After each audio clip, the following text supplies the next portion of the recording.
All right, shalom, shalom. All right, Brakat Yahweh, Bahasham Yahweh Shai, Bahasham Rakakwadash. All right, double honors to our apostles and elder bishops here at Great Millstone. Shalom to you, Akim, pushing the work in truth and sincerity. All right, coming back at you with another one. Lord willing, this one is edifying. And for this one, I just kind of went in the spirit. And I want to know why the elites are so obsessed with this Mars thing. All right. And for the most part, through just analyzing, you know, what these devils are doing. All right, it's really become quite clear. You know, I believe definitely when they talk about Mars, it's code for them, establishing what they want to establish just as far as they, NWO is concerned. You know, and yeah, the Lord has made it quite clear what the devil wants to do at every turn. He's pretty much exposed, and the scriptures say that he won't be able to hide himself, and that's all. We give all credit to Yahweh Shem Yahushua, all right, because at the end of the day, there ain't no escaping the Lord's judgment. Esau is going to play his role here on earth, and that is to take peace from the earth. That is to be the diabolos, all right, or diablos, all right, which means devil or slanderer, all right. And yeah, he can't escape it. And the thing is that what the Lord has set us against this, this terrible, let's see here, being in the earth. So let me see. I'm gonna start. This is Sirach 33, and I'll start at 13. All right, as the clay is in the potter's hand to fashion it at his pleasure, so man is in the hand of him that made him to render to them as liketh him best. So the Lord is using you for the ultimate purpose, his purpose. All right. And he's perfected Esau, Edom, the so-called white man, to do certain things on this earth, just like he perfected us and actually is perfecting us, okay, through trial, through the furnace of affliction. Okay. Verse 14, good is set against evil, right? And life against death. All right. And we are the good. We are the righteous, as the scriptures say, the righteous shall stand in great boldness before the face of such as have afflicted him and made no account of his labors. All right. And we are the ones that are the righteous, okay? The poor righteous that's standing up against oppression and those that afflicted us and done a great measure of harm to us as a people, as a whole, systematically. All right. And of course, this is the Lord's doing. So good is set against evil. All right. Life against death. Life is this truth, this light, this understanding that we have. And death is what everything that Esau perpetrates and pushes as a standard in his earth. All right. Because he has a philosophy, behind the devices that he sets up. All right. He has his own way, but his way is contrary towards the Lord. So what? The good is set against the evil. So is the godly against the sinner, and the sinner against the godly. Okay. So look upon all the works of the Most High. All right. And there are two and two, one against another. Okay. So the Lord has set us up, okay, against the wicked, the evil. All right. So let's see here. Let's go into chat, okay, because it's pretty much this lesson is surrounded by what I asked chat. Why is Mars so important to the elite class? And what is it? What is its hidden meaning? Okay. That's a deep and layered question.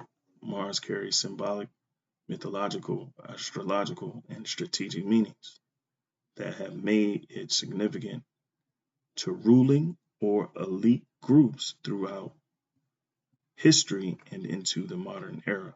Here's a clear breakdown of both its historical hidden meanings and modern elite interest. All right, because you see this all the time. You see Musk always talking about Mars and Mars this. We're gonna go to Mars, and I for one, I just believe it's just is symbolic talk, you know, and it makes sense as we go and read this, because this, the symbolism behind Mars is what they actually are doing in real time. Okay, and it goes into how it's a transition. All right, and as we get closer to that hour, Esau, he has to move fast. Okay, because he knows that he has but a short time. So in moving fast, they gotta, stick to what they know, which is witchcraft, Isaiah 47, which let's get that really quick. All right. And in order for Esau, because the scriptures say his inward thought is that his house shall continue forever. All right. And how is he going to continue his house forever? All right.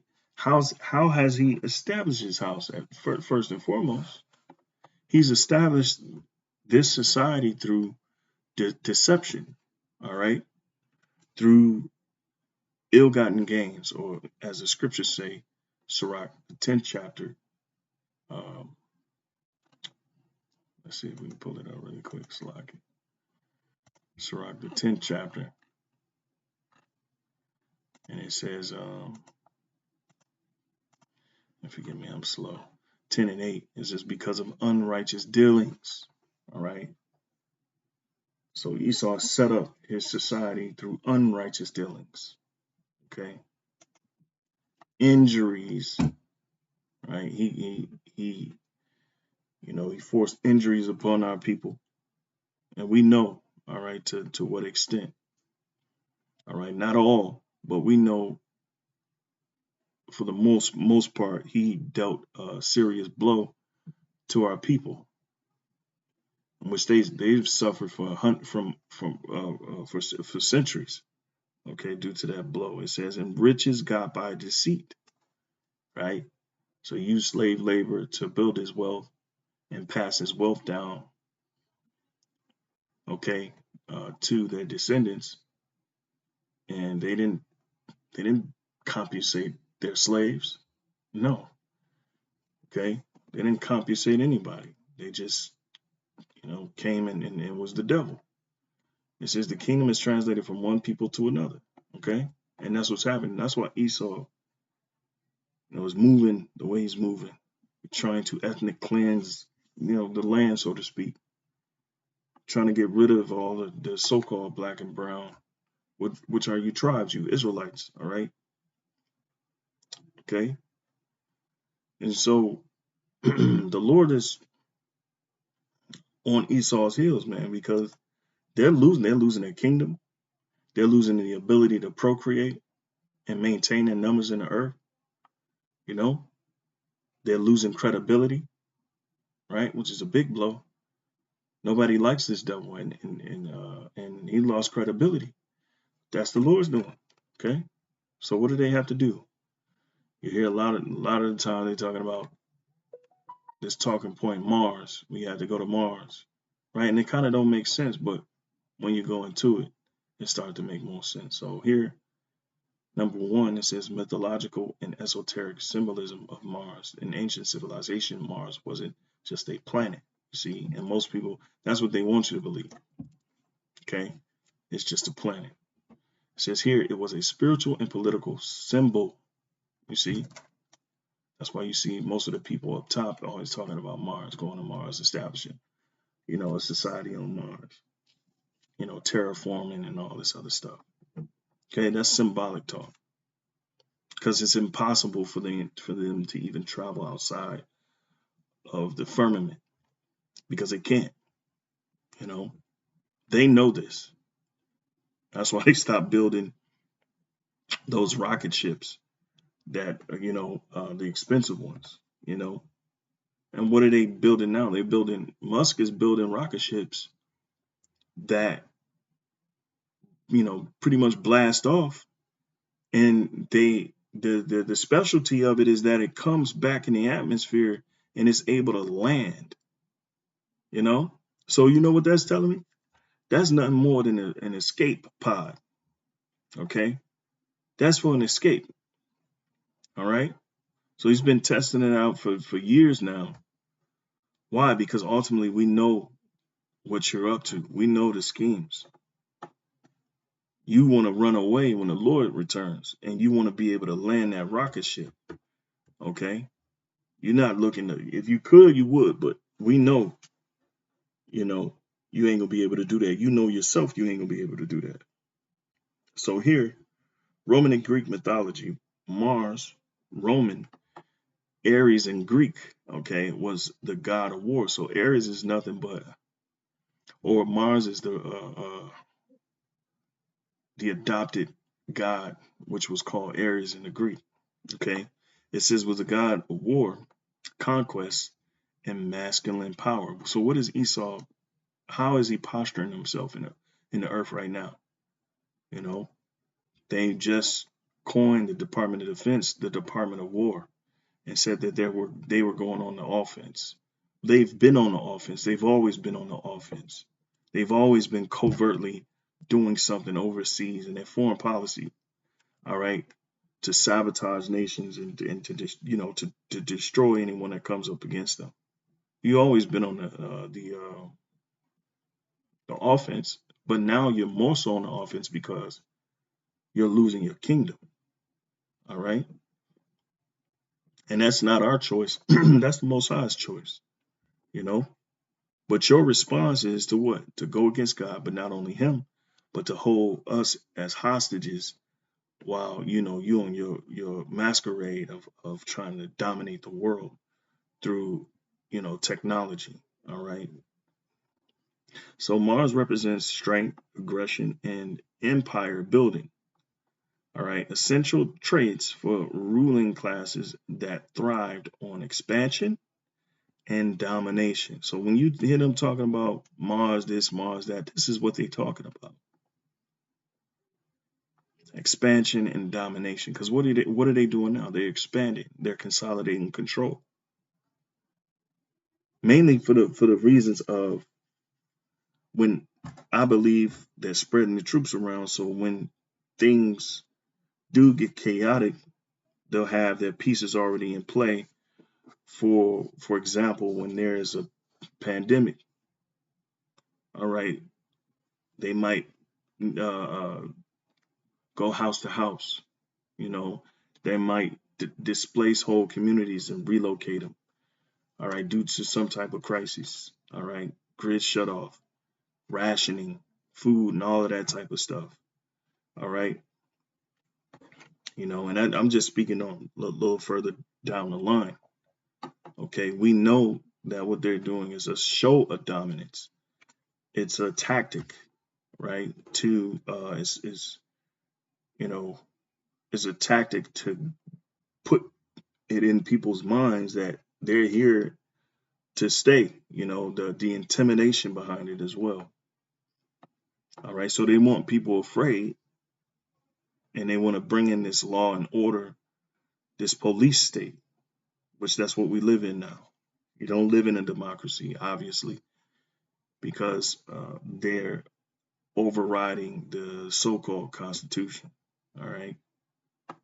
And now, instead of the government being a tool of or being a service for you, for your well-being, that government is turned into a tyrannical entity that's just taking over, and is setting up to really enslave people and box you Westerners, or you Americans, or you Egyptians, all right, in this place. So moving on, Salakia. This is the Romans in particular glorify Mars as one of the chief gods. Military triumphs were often dedicated to him. All right. And what are we? We in the new Rome. All right.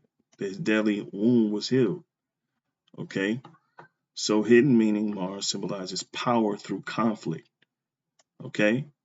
And this is what they generate in conflicts. All right.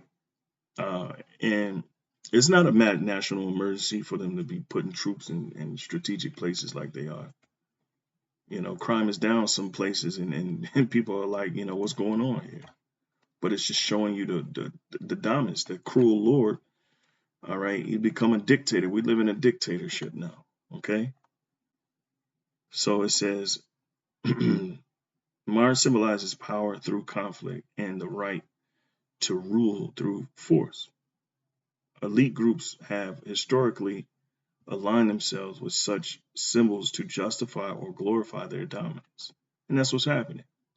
Astrological associations. Oh, I'm supposed to get this, because this is the only way that Esau is going to continue. He's going to have to continue in deception and deceit and witchcraft. All right. Here I go straight to the point. Isaiah 47:10. For thou hast trusted in thy wickedness. Thou hast said, none seeth me. Thy wisdom and thy knowledge, it hath perverted thee.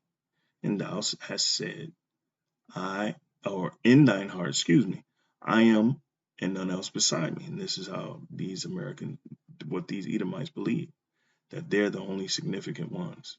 And there ain't no one can stand up to them. All right. It says, therefore shall evil come upon thee, thou shalt not know from whence it riseth. And mischief shall fall upon thee, thou shalt not be able to put it off. And desolation shall come upon thee suddenly, which thou shalt not know. So here's the point. Stand now with thine enchantments, and with the multitude of thy sorceries wherein thou hast labored from thy youth. If so be thou shalt be able to profit. If so be thou mayest prevail. All right. So thou art wearied. Right. So if it's possible, you're going to prosper in this thing, but you're not, because this thing, all right, the enchantments, the sorcery. Here's verse 13. It says, thou art wearied. All right. In the multitude of thy counsels, meaning here, let's get that word wearied. All right. Because this is a good one. And the Hebrew word is, it says la'ah ha. That's what it looked like. La'ah ha. Okay. To be wearied, be impatient. Right. And they are impatient. You can see it with their elites. You can see it. All right. Be grieved, be offended. And they are grieved. They grieved by the prophets. All right. We're grievous to behold, according to Wisdom of Solomon 2. All right. Because we're spreading the truth. And this is their greatest weakness. It's truth. It's always been their greatest weakness. So what? They got to continue to dominate, continue to rule by force. All right. To continue to shape the narrative in their favor to justify the means of doing whatever they want. And they're going to continue doing it until they get enough control. Scriptures talk about they're not satisfied. They're like death. All right. They can't be satisfied. And they gather unto them all people, as the scriptures say. Right. So to be weary, be impatient, to be tired of something, weary oneself.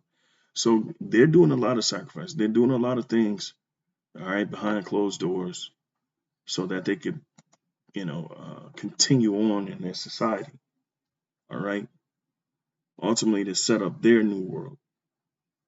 All right. So thou art weary in the multitude of thy counsels, right? Impatient, tired. All right. They're frustrated too. And the Lord is frustrating their plans. So all they can do is use force. All right. Let now the astrologers and the stargazers, the monthly prognosticators, stand up and save thee from these things that shall come upon thee. All right. And they're not going to be able to save themselves. Okay. Because the punishment is arising. And we're getting closer and closer and closer. And as we get closer and closer and closer, he's going to move with more wrath. All right. That's measuring the time diligently in itself. Okay. The more wrath he moved with, the closer we get, because he has a short time. It says, behold, they shall be as stubble. The fire shall burn them. They shall not deliver themselves from the power of the flame. That ICBMs, right? There shall not be a coal to warm at, nor fire to sit before. They're not going to be comforted. Thus shall they be unto thee with whom thou hast labored, even thy merchants from thy youth. They shall wander every one to his quarter. None shall save thee. That's right. Ain't nobody going to be able to save you from what's about to come. All right. So let's go back. So astrological associations in astrology, which many elite families and secret societies historically took seriously. Mars rules. Aries, initiative, leadership, aggression. Scorpio, hidden power, right? Strategy, transformation. And this is, we could actually coming into that time of the year with Scorpio, all right, on their zodiac sign that's actually coming up, all right. So the hidden power, all right, and soon you're gonna see them overwhelm the masses of the people with more rules, more regulations, all right, making everything a rule, making everything a crime. All right. And at this point, it's a crime to be a certain skin color, right? It's a crime to speak a certain language. And they're not just going after criminals. Criminals is the code word, the justification to go after everybody because their laws are ambiguous. It always means more than what meets the eye. All right. It's deep. It's secretly code words. All right. And you tribes, you so-called Negroes, Latinos, and Native Americans are the brunt. You're who's he's going after first, and then he's going to go after all the resistors of his own people, and he's going to come after them with probably because they have most of the weapons. Okay, so astrologically, this thing it's a power move. It's to subjugate everybody. All right. Ethnic group by ethnic group. So it started with the Northern Kingdom, and the next step is the Southern Kingdom, and it's a show of power to intimidate. All right, and then he's gonna have to. They're gonna have to. You know, they're gonna have to. It's gonna be a crisis to where they're gonna get the rest of the people to fall in line. All right. So Mars is considered the planet of action, ambition, and warfare. Many royal courts, including those of Europe, had astrologers who advise on matters of war, coronation, and treaties based on planetary alignments. See, and we just read the stargazers, all right, and the monthly prognosticators. This is who Esau has been using, all right, so that they might have an advantage. Okay, Mars being central in decisions involving conflict and power moves. Hidden meaning, Mars symbolizes timing for war, decisive action, and the will to power. Some esoteric traditions use Mars transits to align with energies believed to amplify influence or dominance. So they're pulling out all the stops. Excuse me. They're pulling out all the stops concerning this. All right. Mars is occult and secret society symbolism. Certain esoteric groups, example given Rosicrucian, some branches of Freemasonry, theosophical circles treat planets as archetypal forces. Mars is viewed as the fiery initiator, the force that burns away the old to establish a new, and this is what they're doing. Okay, they're getting rid of the democracy, the old way, which has always been fascism, to bring you into the new world, the new world order, the new set of rules that they have, which is a draconian law. All right, all right. To rule rigor, to rule with extreme, consequences. All right, or to punish people with extreme consequences, all right, no matter how small the offense is. All right, and I just seen a video of him talking about President Trump just done away with free speech. Okay, so we're getting closer and closer, and it's just a matter of time before they come after us. It says the sword of judgment linked to spiritual warfare and world-shaping events, a symbol controlled destruction which elites may see as necessary to bring about order out of chaos. All right, some secret societies rituals incorporate Mars symbolism in the colors red and iron. Weapons are in the timing of certain rites or political moves. So everything is strategically done. All right, and there's a time and place for everything. Okay, and let me tell you now, CLK, the guy that September 10th, who they pretty much sacrificed. They're gonna need something bigger than that. Okay, they're gonna get it. All right, and they're gonna change. They're gonna definitely use the crisis that's coming up as a means to bring even more force. Right? Can't tell you exactly how far down the line, but look and pay attention. It says hidden meaning. Mars represents the active, often violent force that clears the way for a new structure, and that's what they're doing. A force the elite may try to harness symbolically to shape history. All right. Modern strategic interests, colonization, and control. In modern times, elite figures, example given, corporate and governmental leaders, billionaires like Elon Musk, all right, have focused intensely on Mars colonization. Reason includes strategic dominance.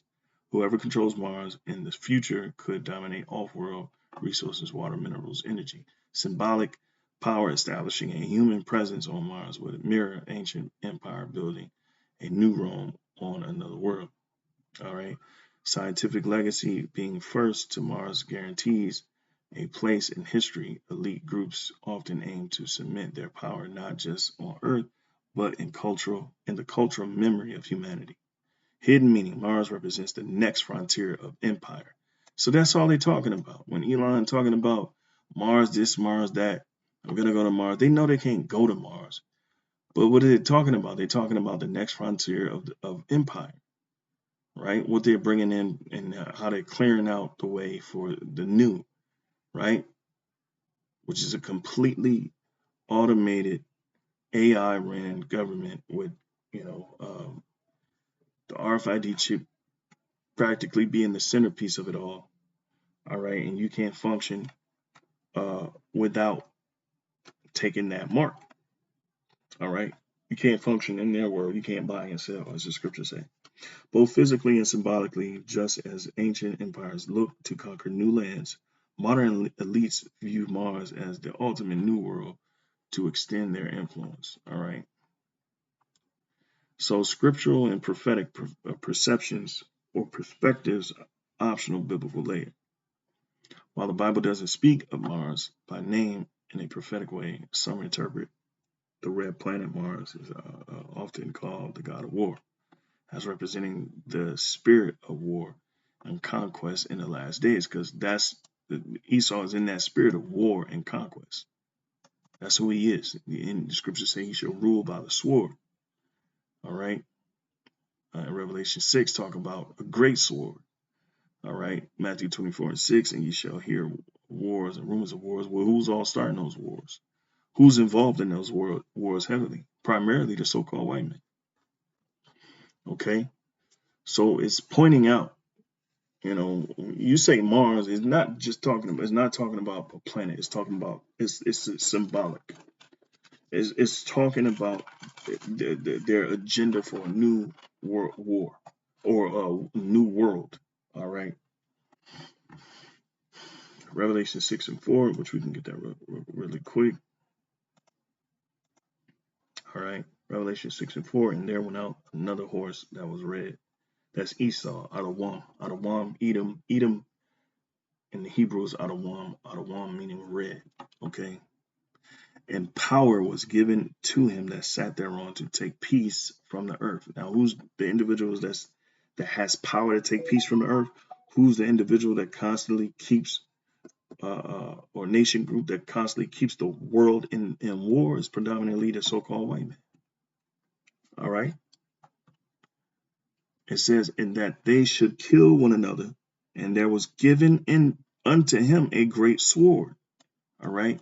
And that sword is just that's their blessing. Okay.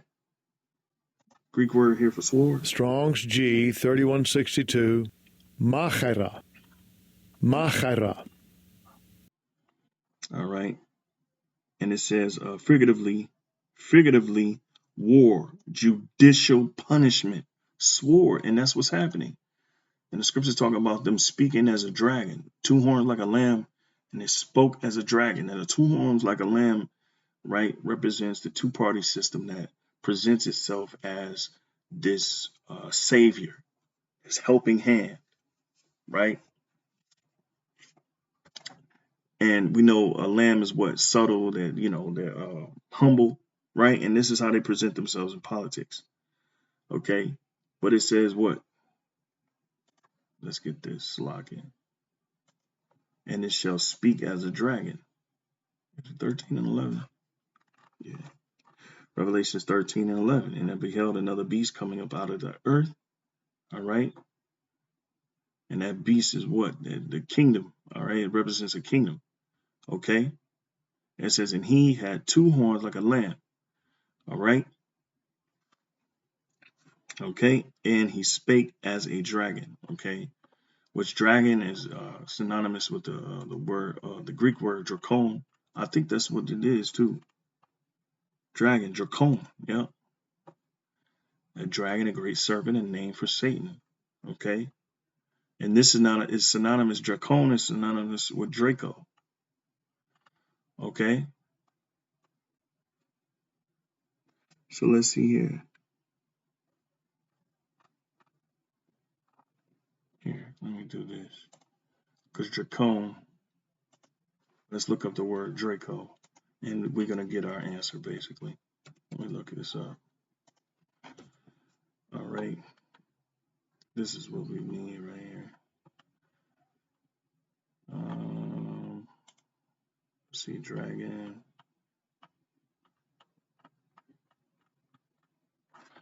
Here. Dracon. Right, or draconian. There we go. Or pertaining to Draco. All right. Which is the same word as dracon. All right. Okay. And going back to he spake as a dragon, because that's what this devil is doing. He's speaking what? He's speaking in reference to laws rigorous, extremely severe or harsh. And so when you read Revelation 6 and 4, the word here, all right, again for a sword, right, is synonymous with what? Judicial punishment, sword, figuratively war, judicial punishment. Okay. So that's what Esau is dishing out. That's what this beast is dishing out. Okay. All right. So let's go back.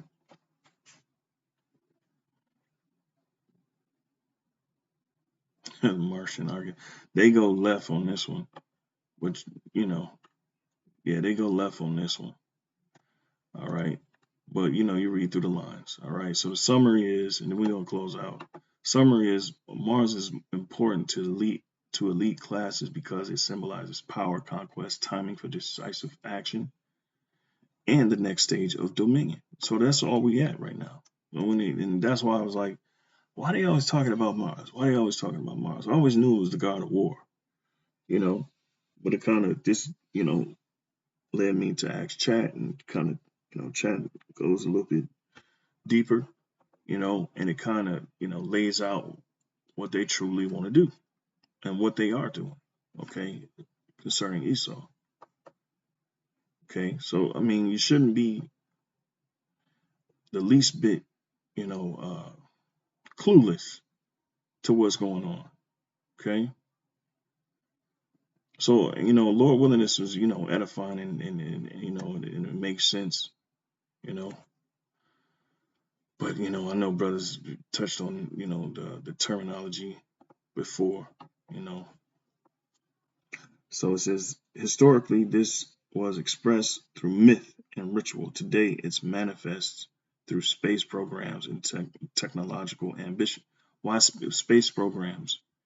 Because these space programs are nothing but, these another engine that Esau can use to fight against the coming of the Lord. All right, and they can plan and plot things for the return of the Lord. All right, it says the hidden meaning of Mars, especially in esoteric traditions, is that of controlled force. You see, destruction and ambition used to shape the world or worlds to their design. That's all it's dealing with. Okay. So, Lord willing, this is edifying. Until next time, give all praise, glory, and honor to Yahweh Bashem Yahushai, Bahashem Rakakwadash. Double honors to our apostles and elder bishops here at Great Millstone. Shalom to you, Akim, who are grinding, pushing, all right, this truth, okay, and sincerity. Shalom.